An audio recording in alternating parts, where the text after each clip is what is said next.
You know, there's only one thing I love more than signing important political documents.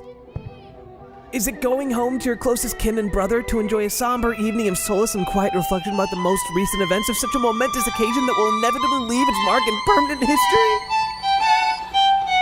Wait, what?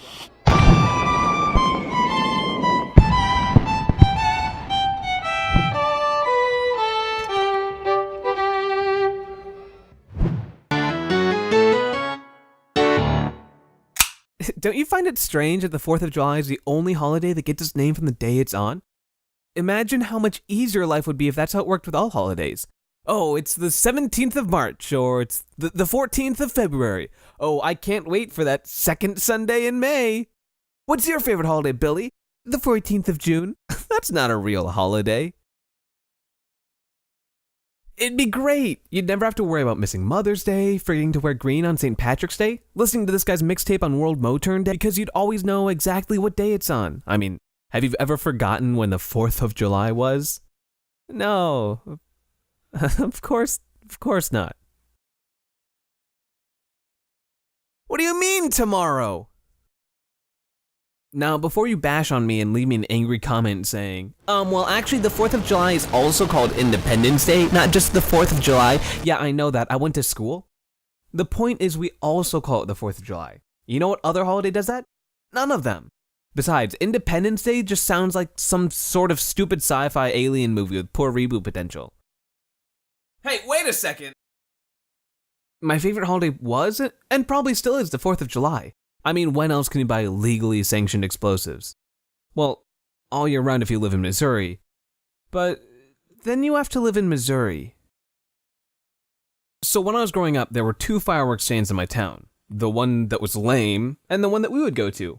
My family and I would always stop at the tent hosted by our local fire department. You know, buying fireworks from a service dedicated to stopping fires seems a little hypocritical. Kind of like a hospital selling cigarettes, fast food selling treadmills, or a finance major with student loans. Oh, it's too real. So a few years later, our town started a new tent since the fire station burned down. No, I'm just kidding. It was a hardware store. And each year they would have this massive inflatable creature in front of the tent so people could tell the striped structure was a fireworks repository and not like a circus, I guess. In which case, having a massive animal float promote the stand probably didn't help the confusion. But I'm digressing. Every other year, the inflatable would be traded out for a different one. Not a new one, mind you, but a different one. There were 2 that always circulated back and forth.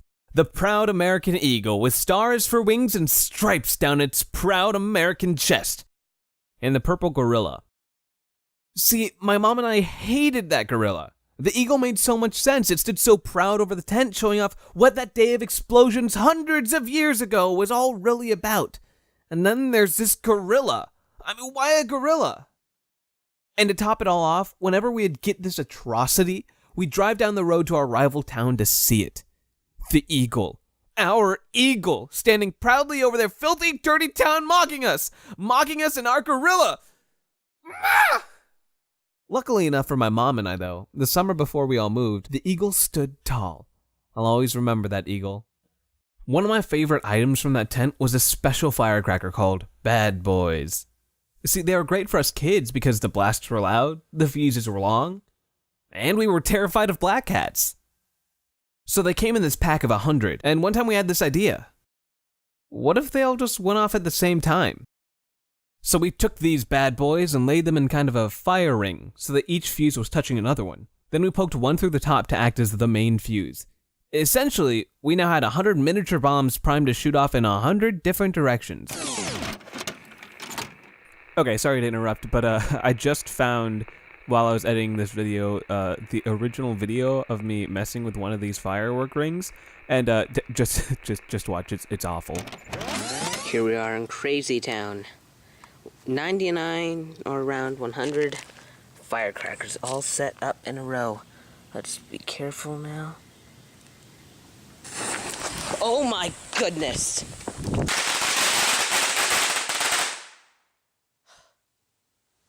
That was awesomeness.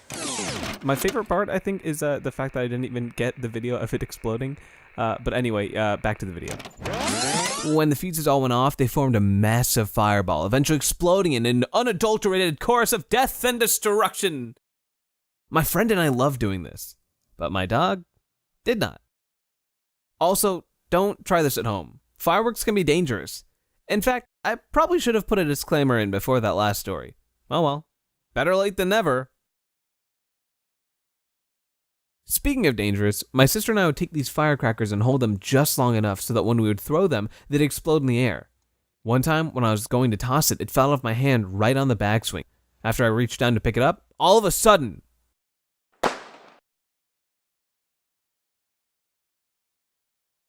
I just stood there for a few seconds expecting to feel the light breeze on my freshly exposed bones, but somehow it didn't happen. I came out unscathed. You know, besides my pride, but that was damaged before. And besides that, the only other injury I had with fireworks was because of some stupid punk on my block. You know those little brown stretched out hot dog things? Yeah, one of those. I was walking around barefooted in my driveway when all of a sudden,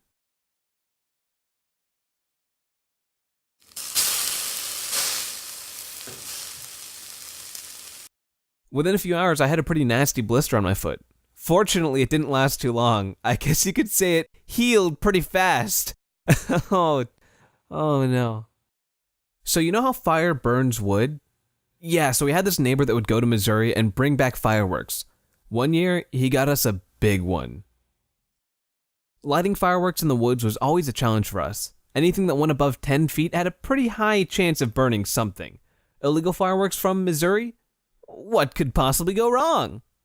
So we had this behemoth and my dad figures, well, might as well. Then, in typical dad fashion, he takes his cigarette, grabs the fuse, and lights it. Before I go on, I just want to say, don't do this. Okay. The first volley appears and lights up the sky. The second does the same. Pure beauty. The third one had some other plans. The gravel must have been loose because the second blast dislodged the box. The next volley shot straight forward across the gravel, into the trees, made of wood. Long story short, and a few hours of flame watching later, we never took fireworks from our neighbor again. Jeff, if you're watching, it wasn't personal. Hey everybody, this is Thomas, and this is the end card for the video. Yeah, as you can see, this is the end. So first off, I just want to respond to some of the comments I saw in the last video because that's fun.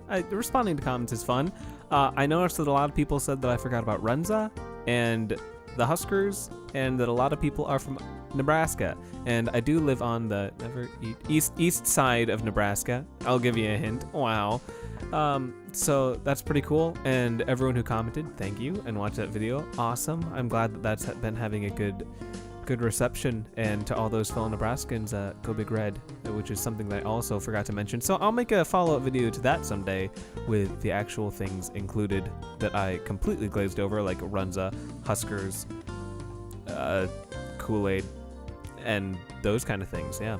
This video was supposed to be made, or was supposed to be finished last July of 2017. So this project was literally a year in the making. I started it probably last June, and then I guess just didn't finish it until this July.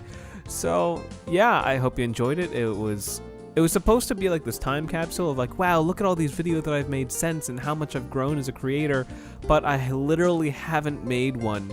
So that is void and null. So that's fun. So yeah, for those of you still watching, thank you for watching again. If you'd like to hit that subscribe button, that'd be cool. We're almost to 100. That is literally more than I can count to. Okay, that's not true. But you can also like the video. That is encouraging. It's a big old thumbs up, or dislike it. You know what? Show me your real colors.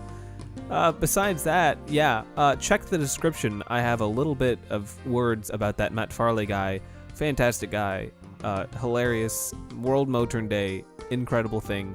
Read the description about it, it's pretty cool. Other than that, thank you all for watching so much. I hope to make another video like this soon, hopefully within the year. All right, that's goodbye. And a little treat for some of you still watching, here are some bloopers. This end card has gone on for like 5 minutes, so shameless, whatever. You can watch it and listen to it if you want. Here's more content. So what's your favorite holiday, Billy? Billy? Billy, what's your favorite holiday, Billy? Jeez. So a few years later, our town started a new tent since the fire station burned down. Nah, I'm just kidding, it was a hardware store. And each year they'd had this massable, inflatable, creachable in front of the tentable so peopleable could tell the stripe structure was a fireworks repositable. Oh, it's the 14th of June! Or the 14th of June. It's the 14th of June. It's the 14th of June. It's the 14th of June. It's the 14th of June. Look at me, I'm Billy. Whoa, I'm Billy. What's your favorite holiday, Billy? Oh, the 14th of June. That's not a real holiday.